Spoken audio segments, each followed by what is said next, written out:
Let us face, without panic, the reality of our times.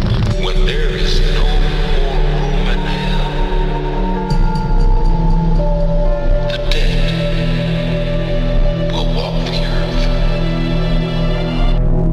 I was born into a house of echoes, a bloodline that felt nothing like home. Walls that knew my name, but never my spirit. A lineage where my presence was tolerated, not received. From the beginning, I was a frequency out of tune with their song. Quiet, sensitive, walking between worlds unseen, feeling tides of emotion, with no language to name them, carrying storms that no one else could sense. They measured me against their shadows, pressed me into shapes too small for my soul. There was no room for my becoming, no altar for my truth. The women of my mother's house, once priestesses, once carriers of sight, turned their faces from the sacred flame. Their gifts hardened, their hands became stone. In their fear, they called me enemy.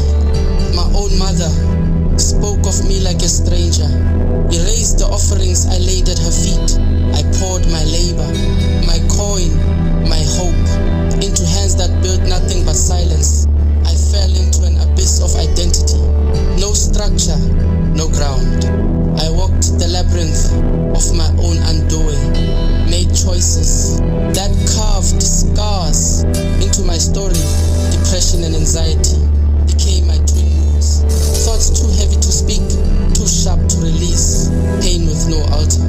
Yet in the dreamscape, spirit whispered codes behind the curtain, showed me the warfare, not of body, but of soul.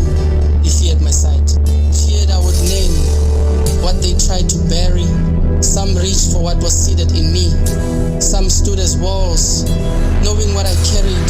Still I longed for their love, still I offered my heart. Like water to the desert, I